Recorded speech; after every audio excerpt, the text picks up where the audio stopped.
pinagpapala talaga kayo guys, no? Pinagpapala kayo sa swerte at saka pinagpapala kayo sa good karma. Kaya kayo sinaswerte mga kapiksi dahil sa good karma nyo actually. Itong swerte nyo, regalo yan sa inyo ng universe, mga kapiksi. So gumaganda yung swerte nyo dahil niraregaluhan kayo ng universe dahil sa good karma nyo. So in short, deserve nyo itong mga swerte na to guys. Kasi naging mabuti kayo. If you have good intentions, always doing charitable works.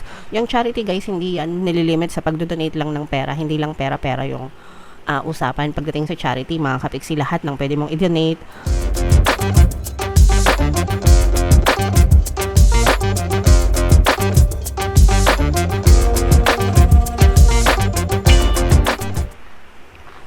Hello guys, hello Leo, welcome back to Pinay Pixie Tarot. Ang pamagat ng episode natin for tonight is Money Money Come to Me. Ito yung ating money reading guys para sa Leo, Sun, Moon, Rising Sign, and Venus. So unahin natin tong deck na to mga kapiksi. Tingnan natin yung mga money manifesting techniques guys para sa inyo. Abundance, wow. Gustong gusto ko to guys. Repeat this affirmation lovingly and calmly as often as you wish. I have everything that I desire. My life overflows with abundance, and I am open to receiving the gifts of the universe now. Truly believe what you are saying. So guys, pwede nyong i-post yung video tapos screenshot nyo tong video na to para meron kayong kopya nitong mga affirmations na to guys. I have everything that I desire.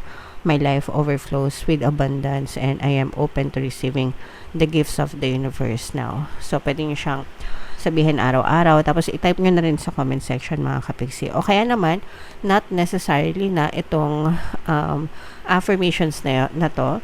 If you have other money affirmations or abundance affirmations, pwede din yon. As long as it resonates with you, magaan sa pakiramdam mo, mga kapiksi, just say it every single day guys. And yung mga sinishare ko sa inyo na money affirmations, tatlo lang naman yun guys palagi, no? Money money come to me, palagi ako may pera, palagi akong nagkakapera, I'm the king of abundance, I'm the queen of abundance. So yung tatlong affirmations na yan, yung most shared money affirmations ko sa inyo. So i-type nyo na yan sa comment section, kabisaduhin nyo. And anong gagawin nyo dun sa mga affirmations na yon mga kapiksi? You have to say them every single day guys, no? Especially kung nandun kayo sa state na kinakapos kayo ng pera, marami kayong problema sa pera, feeling nyo naghihirap kayo, and gusto nyo gumaan yung flow ng abundance sa buhay nyo. So, start with affirmations mga kapiksi. Practicing nyo guys, napakadali lang, no? Kaya nga mga simpleng affirmations lang yung sinasabi ko sa inyo para madali lang tandaan and madali lang sabihin, no? Practicing nyo guys, make it a habit na palagi nyo siyang sabihin para talagang the reason kung bakit nyo siya palaging sinasabi is para makabisado siya ng isip nyo. Kumbaga parang sinisave nyo siya sa subconscious mind nyo mga kapiksi, and maging dominant siya. Pag sinabing dominant, powerful, no? Kumbaga natatabunan niya yung mga negative na mga assumptions mo sa pera dati, mga kahirapan mo, mapapalitan niya, no? Override, mapapalitan niya yung mga negative assumptions mo about money. And kapag naging dominant na siya, ibig sabihin mas malaki na yung space niya dun sa isip mo, you will start to see changes sa buhay nyo, mga kapiksi. Okay? Pero hindi isang beses lang, hindi dalawang beses lang sa isang araw ginagawa, mga kapiksi. As often as you can, kung kaya. Guys, even until now, mga kapiksi, habit ko na kasing mag-affirm, no? So, yung buhay natin, okay na ngayon, pero paganda pa ng paganda. And there's a lot of other opportunities that are coming in. So, yun yung nagagawa ng affirmation sa buhay natin, mga kapiksi. So, kung gusto nyo rin gumanda yung buhay nyo, start with simple affirmations like this. Promise, guys, no? Gaganda talaga yung buhay nyo. So, nagtuturo ako niyan ng mga manifesting techniques sa mga courses natin, mga kapiksi, at saka dun sa ating membership program. So, if interesado kayo, guys, panoorin nyo itong paano mag-manifest ng abundance video course. Kapiksi, sawa ka na ba sa mga struggles at hirap sa buhay mo? Masipag ka ba at masikap sa buhay ngunit hindi ka pa rin umaasenso? Ilang beses ka na bang nag-attempt magnegosyo at mag-invest pero palagi ka pa rin nalulugi? Sa pagkakataon na ito ay maaaring may subconscious beliefs ka na nagiging balakid sa iyong pag-unlad at pagyaman. Introducing, paano mag-manifest ng abundance video course.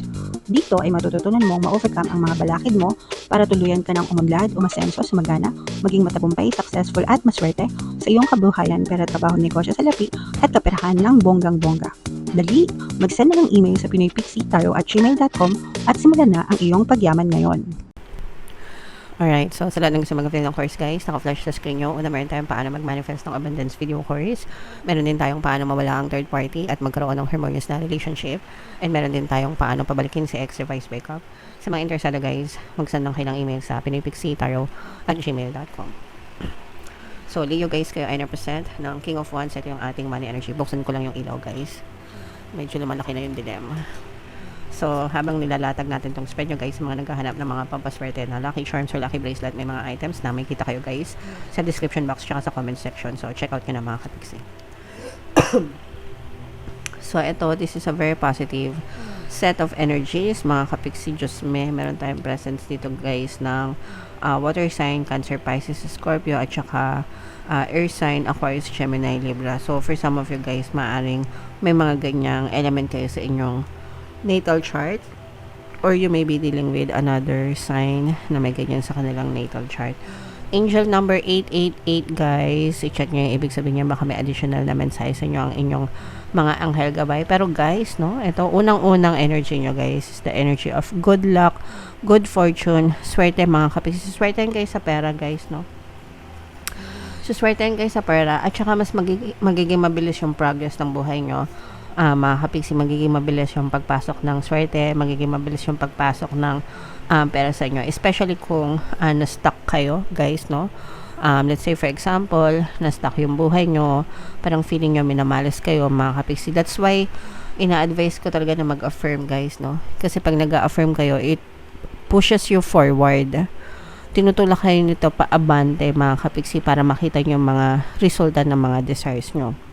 So, you really have to affirm mga kapiksi, no?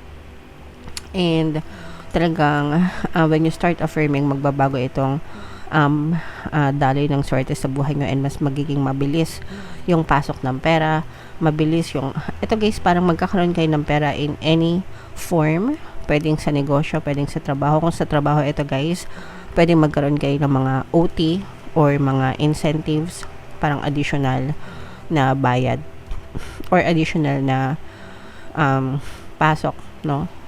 Kasi 'di ba minsan kunwari 4 days lang, 5 days lang, tapos no work, no pay, para magkakaroon kayo ng extended working day, which means mas maraming pera. O kaya naman parang yung rest day nyo, imbis na ipahinga nyo, parang ginagamit nyo siya for side hustles, ganyan. And nagiging mabilis yung pasok ng pera sa inyo guys, as in, no? So, i-mind nyo to guys sa comment section. Mabilis na pasok ng pera, mabilis na pasok ng swerte mga kapiksi. For some of you, parang malayo pa yung nararating nyo guys in terms of business, in terms of career. Nagkakaroon siya ng malinaw na daan, no? Malinaw na daan. So, let's say for example, sa career, mas nagiging maliwanag sa inyo kung ano yung gusto nyo maging career path. Sa negosyo, mas nakakaisip kayo ng mga magagandang plano or strategy mga kapiksi para mas mag-boost yung sales nyo, kung anong klaseng marketing strategy ba yung gagamitin nyo, kung anong platform ba, kung nasa e-commerce kayo, 'di ba? Kung nasa Shopee kayo or TikTok or Facebook, whatever guys. Syempre YouTube, no? Pag nasa YouTube tayo, endorse natin yung Shopee mga kapiksi. Pero kahit ano mga kapiksi, no? Kahit saan kayo masaya guys. Parang mas nakikita nyo kung saan kayo mas, yung iba guys, parang sinusubukan nyo lahat, tapos nag-stick kayo sa kung ano yung mas magaan para sa inyo. So, kunwari, pinagsabay nyo TikTok, Shopee, Lazada, kung ano yung sa tatlo doon na mas okay yung sales nyo, doon kayo mas nag-i-stick, okay?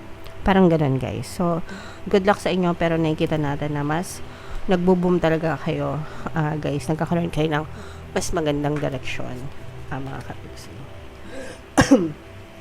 So, what else? Tingnan pa natin, guys. Meron ditong presence ng fire sign, Aries, Leo, Sagittarius, earth signs. Pinagpapala talaga kayo, guys, no? Pinagpapala kayo sa swerte at saka pinagpapala kayo sa good karma. Kaya kayo sinaswerte, mga kapiksi, dahil sa good karma nyo, actually. Atong swerte nyo, regalo yan sa inyo ng universe, mga kapiksi. So, gumaganda yung swerte nyo dahil niraregaluhan kayo ng universe dahil sa good karma nyo. So, in short, deserve nyo itong mga swerte na to, guys. Kasi, naging mabuti kayo.